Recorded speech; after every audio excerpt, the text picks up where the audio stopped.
台灣嘅六合彩，咁我見到佢有6.8億嘅台幣，咁我而家決定買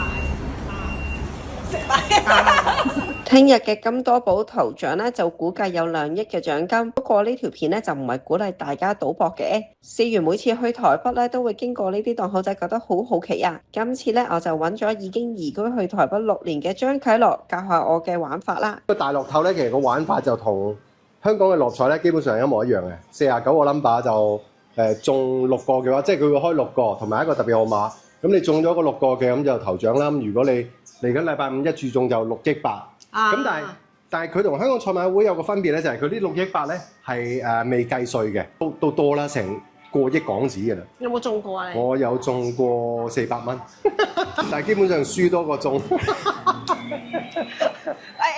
當做善事啦，係啦，會捐錢㗎嘛。係啦，呢個佢哋所以佢叫公益彩券，都係做善事嘅。永遠買六合彩都係捐錢。喺台灣其實好多隻嘅，譬如你見到門口呢一度咧，咪有分威力彩啊、大樂透嘅。係啊。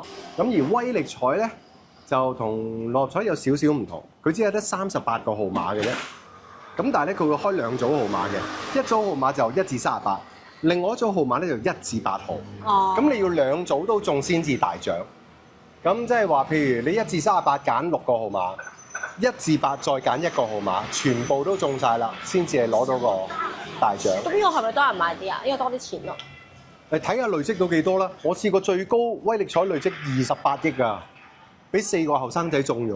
個媒體追訪到係某一間銀行4個職員佢哋夾錢中嘅。如果我中咗一間，唔會同你講，同埋我會繼續做。係，一定要繼續做。謝謝，謝謝。